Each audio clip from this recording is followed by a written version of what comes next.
Alright guys, I'm going to do a quick Dragalia loss video. This is going to be regards to the last hours of raid. I imagine the servers are going to be at maximum load all the way till this event ends. And this video is just to help some of you guys complete some more raids more successfully, to help with matchmaking, matchups, lineups, all that, everything you need to know pretty much in one video just to make a lot more runs smoother for everybody. I really enjoy this game. What I don't enjoy is some of the bad matchmaking and some of the bad decisions some of the players are making when choosing their lineups. First thing we're going to talk about is might. The most appealing thing and the first thing everyone looks at whenever joining a lobby is might.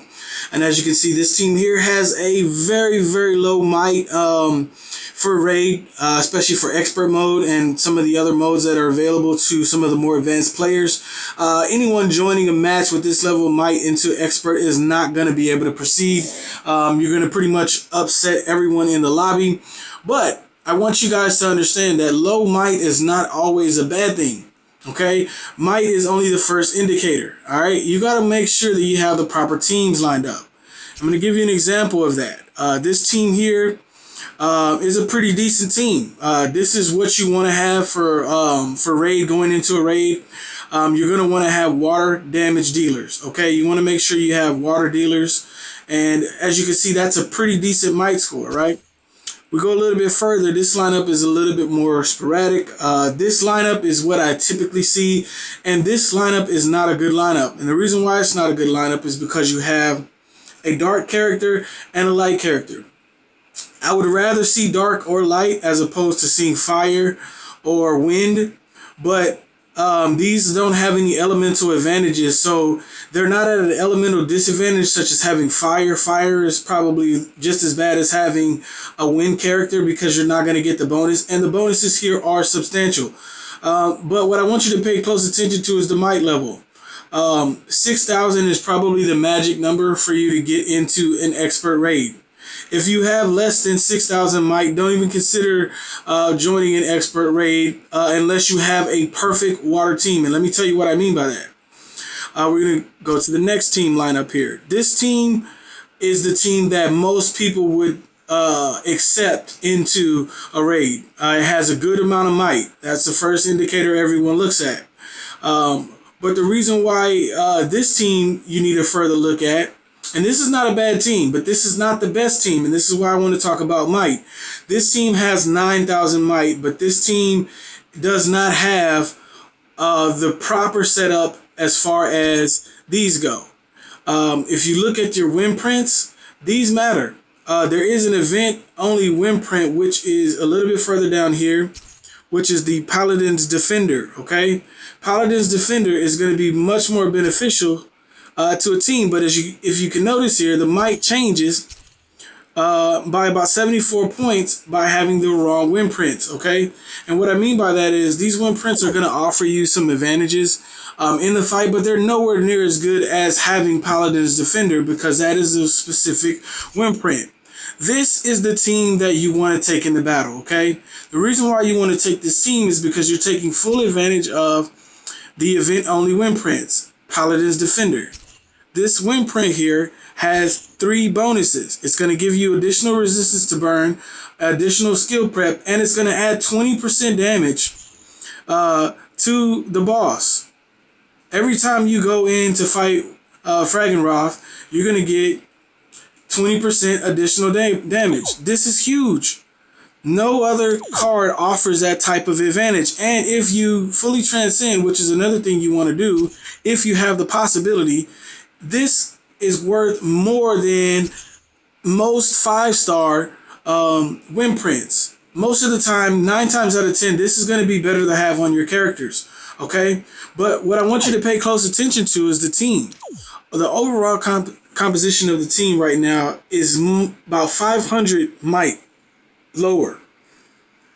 I can get pretty much anybody will get accepted into a raid with this level of might, but when you come in with this amount of might, there are some players who do not understand that if you have a full water team with full Paladin defenders, that is much stronger versus the boss than this team here. So it's very important that you just not only pay attention to might, but actually look at the team composition. Because what you'll see is you'll have a lot of teams that are like, let's say this team here, and then what'll happen is you'll have, you know, a high level fire character in place or something like that, and you'll have like maybe even like a dark character. This team, even if it had the same amount of might, would not be as strong as the previous team. Now, when you hit optimize here and you go to offensive, it's gonna pretty much throw together. I'll show you my best tricks. This team produces the highest amount of might, but that might does not mean that it's going to produce the greatest amount of damage to the boss. As I'm trying to show you guys, this team is much stronger and has much more survivability versus the boss than this team. You still will need to make a few tweaks. The optimize button is not going to give you every little tweak that you may need to make. The first thing you want to do is make sure you have a full water team. The second thing you want to do is make sure that you have Paladin's Defender on each character. Then and only then should you start to transcend one of your cards to get it to a 4-star card. You can also focus on one character, which can also get you through some of the raids, but it's not going to get you those 3-star victories that you're going to want to have, and that's going to produce the greatest amount of medals. So now let's go ahead and jump into the raid here. Loyalties Requiem is the special event, and we only have a few hours left, so I want to make sure that I get this video out just for the guys who are going to be pushing hard for the last 2 to 3 hours to try to get this thing done and try to get these emblems, because right now what we're pushing for is these emblems here. I've maxed out the silver. I still need to do a few of the bronze, but mainly what I'm focusing on right now is the gold. I want to try to make it to about 3,000 twinkle sand. That's one of my goals that I want to have for myself personally. And you're going to acquire these throughout these events. So there's a few different ways you can go about it. Most people are going to go here. This is the fastest, most efficient way to get into a raid. And you're going to want to jump in here. You go here.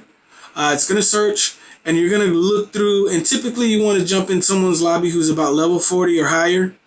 Because that means that their character is going to be pretty good. Level 60 is even better, but we'll go here level 46 just to give you guys an idea of what it looks like when you're joining a lobby.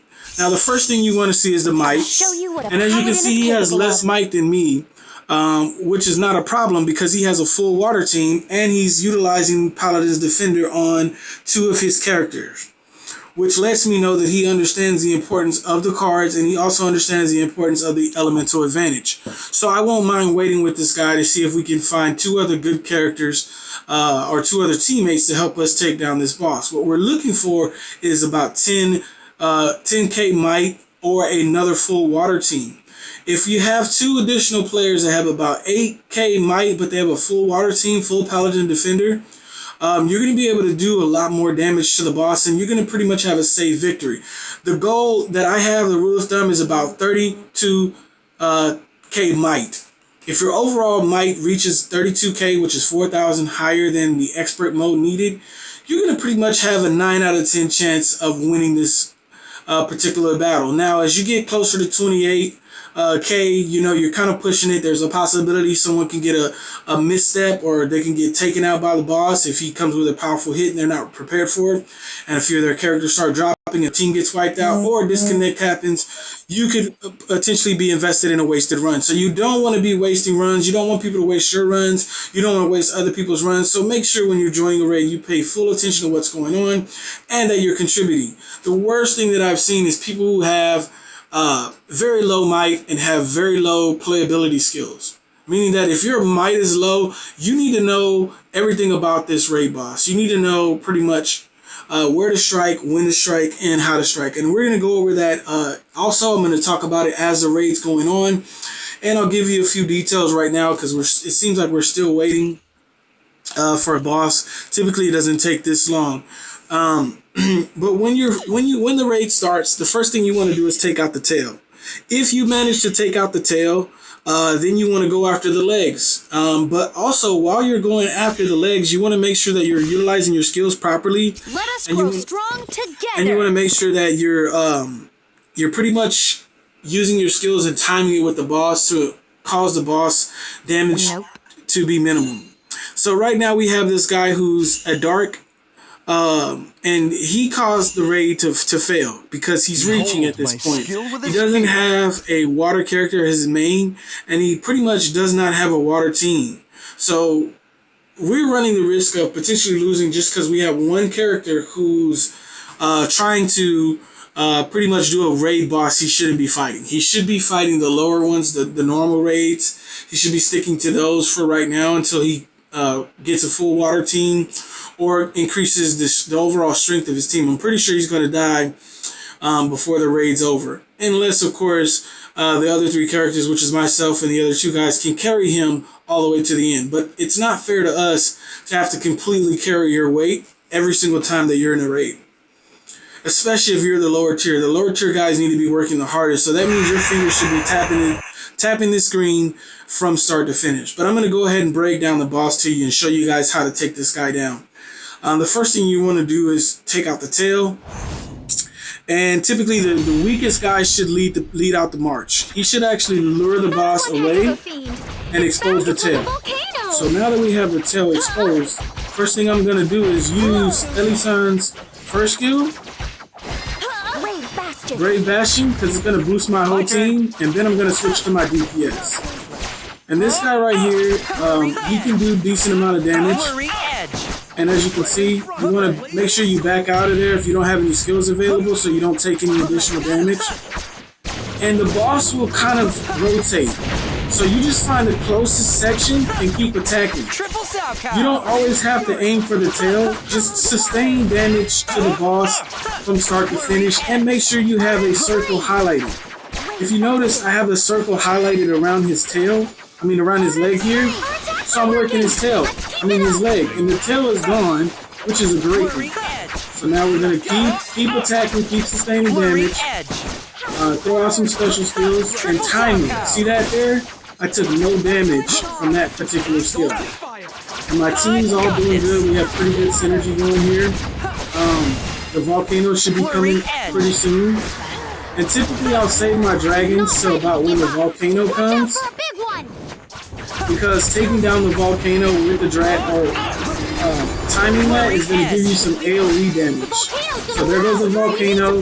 So what I do is try to get under the dragon and as close to the volcano as I can, and I release that pressure. Because when you release your dragon comes out swinging, and the boss is going to sustain all that water damage from your water dragon if you have a water dragon, which you should have a water dragon equipped to all of your characters. So, as you can see, we're going to continue to sustain damage. We're going to continue to try to break the boss. We're going to continue to try to avoid these orange circles.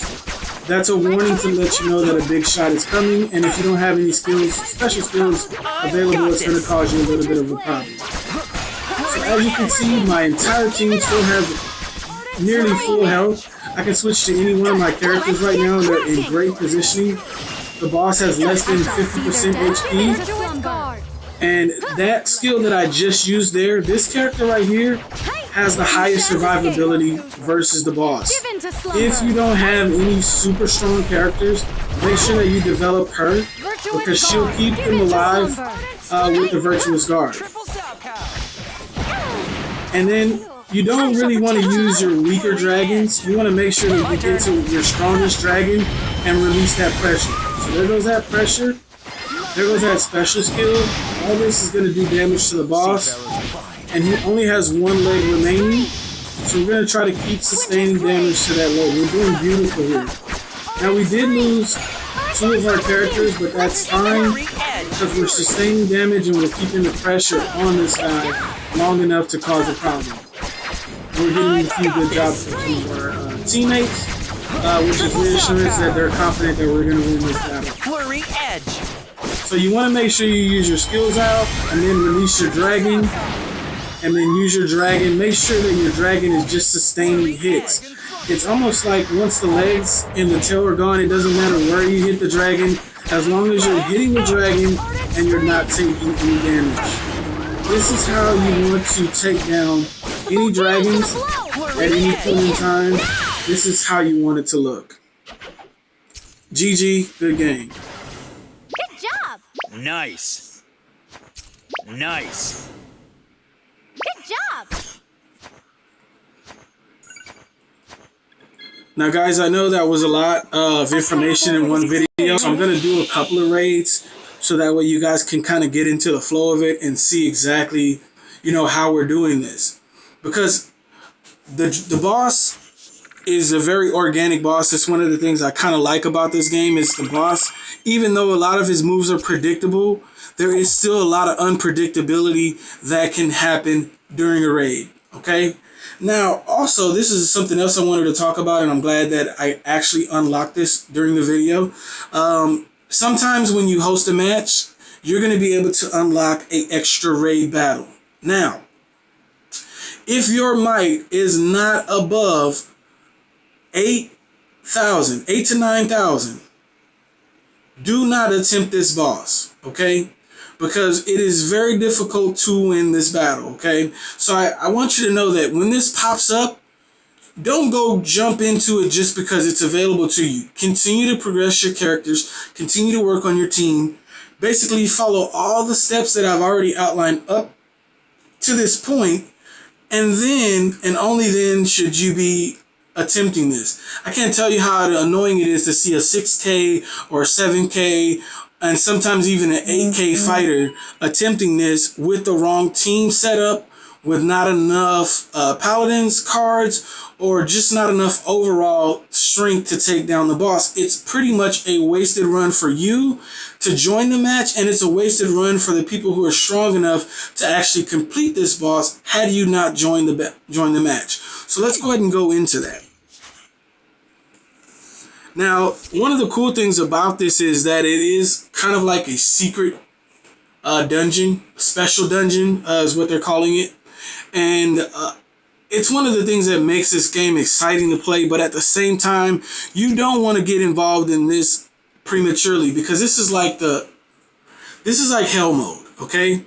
For lack of a better way to put it. The suggested is 34,000.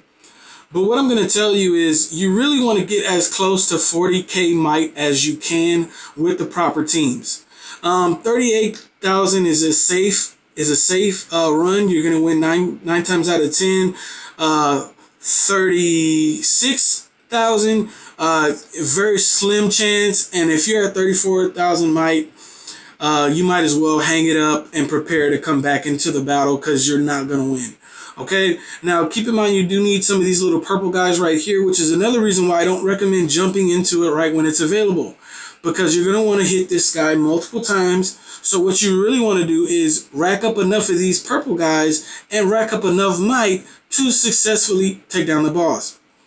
If you don't have enough might to successfully take down the boss, you're wasting your time, and you could have been doing, some of the other event dungeons to level your characters. You can be working on your, upgrading your tower. You can be working on, some of your other things that your characters are needing in order to become stronger. So focus on getting a strong core team before attacking the special boss. And this is with any raid. It doesn't matter if it's this raid this time around or any raids in the future. Don't bite off more than you can chew. And as we go into the match, I'm going to create the room, and you'll probably see exactly what I'm talking about. Because it is pretty rapid. We're on the last day, and you would think more players on the last day are pretty much going to be more fine-tuned, which is a good thing. There's going to be more players who know what they're doing, who know what to look for. And right now, right out the gate, we're at 38k might. This is decent. 9 times out of 10, we're going to win. I see all blue fighters. One of our guys is kind of nervous. He doesn't want to do it. So typically, I don't like to force it. I want to make sure that everyone's ready. So I'm going to take a look around. This is what I like to do. See this guy right here? He's causing us a problem. He's got a fire team. So we're going to go ahead and bust out a nope. Nope. When you start seeing nope, if you need to assess if you're the weakest character who's in the match.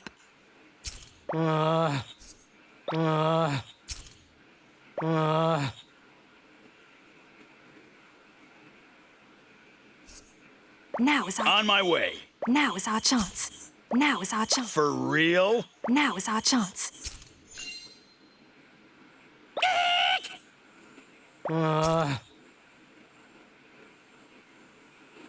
So like he refuses to Now leave is the our match. chance. This is Now is our this. chance. Now is our chance. And see, what he's going to cause me to do is just break up the whole match. We're just going to leave all together entirely, because he's basically decided to plant himself into the match, but he's not strong enough. He doesn't have the right team. He doesn't have the right setup. He just wants those medals. But what you have to understand is you're not there yet. You're just going to waste my time, Let us waste your grow time, strong together. waste everyone in the match's time. So when you get a player like that, exit the whole entire lobby, reset, and as you can see, we've reset, and now we have an entire team who can take down the boss. This is a much better team. It's still in the lower of where I like to be. I really like to be at 40k or higher.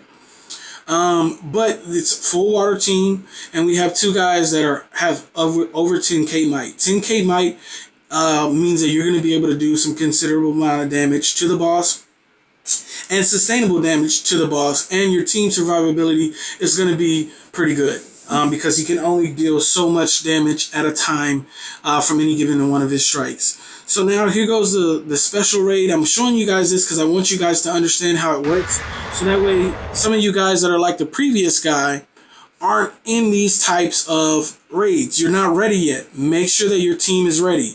Don't come in prematurely, because all you're going to do is waste your time. You're going to waste everyone else's time, and no one likes to play with that type of a player.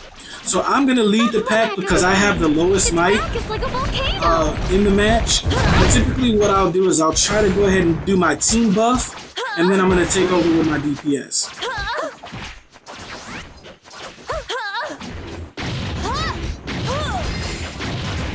Brave Bastion. My turn.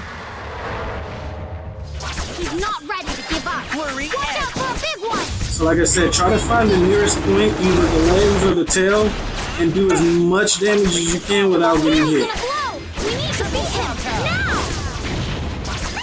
Flurry edge. When these volcanoes start popping up, you want to get closer to the volcano, and you want to go ahead and hit the volcano and hit the boss at the same time. Our attacks are working. Let's keep it Now up. that was not a good dragon release, but it's fine because I did take out a volcano and I was able to sustain some damage to the boss. So you want to keep moving, and whenever you see those orange arrows pop up, make sure that you dodge those. Now that purple's lasting a little long there, so I was nervous. You want to make sure that if the purple's there too long, you get out of the way of that. So we're going to release the dragon. That is a perfect dragon release. Find a leg, take a leg out, take his chest out. Main thing that you're doing with your dragons is you're trying to break the boss. Because you'll notice that the dragons don't actually do as much damage as your character. Flurry edge. But you'll also notice that the dragons still do considerable amount of damage, but they tremendously take down the overdrive of the boss. Scream. See, we just broke the boss there, so now what we're going to do is try to break one of these legs. Howling meteor. Let's get Flurry edge. Triple sow cow. So like I said, I'll go over here, I'll get close to the leg, I'll release my dragon. And the best thing about releasing dragons is it is basically a way to become invincible. During the time that your dragon is up, you're not going to take any damage, and your dragon is going to do damage to the boss. So it's a way for you to kind of get away with not hitting the boss. Flurry edge. The volcano's gonna blow. One of the safest places for this particular boss is behind the hind leg. Not the hind leg, but behind the leg in general is a great location to be. And we're almost at the breaking point. We're doing really good. So I'm going to go ahead and now's our chance. Oh, it looks like we took it down. Good game. Yes. Nope. Our path forward is clear, Your Highness. Alright, and that is how you clear the special boss. I hope that you guys are able to pick up some of the details. I know I'm going over a lot in one video, but that's because this boss is going to be over in a few hours. But I wanted to kind of put this video out there just for the players that are like me, who do need to try to get as far as they can, as quickly as they can during the match. So as long as you follow my tier structure, and I'll go over that right now. For the raid boss, to beat this first one, you want to have about 10k to 12k team might as a whole. Going into it as a player, about 2k might is enough for you to be able to, beat this boss. Focus on building a water team. That's about 2k might. For standard, you want to have about 4k might actually. 4k might was when I started doing standard, and then expert is about 6k might. So as long as you follow that tier structure whenever you're going into these raids, you're gonna have a much higher success rate, and you're not gonna waste so many runs failing and losing and pretty much pissing off the other players that you're playing with, because it can be very frustrating to join a lobby and then you have players who plant themselves, who just become like stumps and won't leave because their characters aren't strong enough. It's no one's fault but your own that your characters aren't strong enough, and that's part of the reason why this game is so fun, is to make your characters strong enough to defeat the bosses. So we're going to go ahead and host another match, and this is going to be the last one, just to kind of show you guys just a run through some of what you might expect in a real run. I'll show you what a whenever paladin you're is hosting capable or of. participating in a match. 28k might is the suggestion, but like I said, 32 is the magic number. If you can get to 32 might, any way you can slice it, you're gonna have a 9 times out of 10 success rate. The only time you lose is typically is if the boss is coming at your whole entire squad and is wiping out main characters. That's another reason why you want to have 4 water characters, because if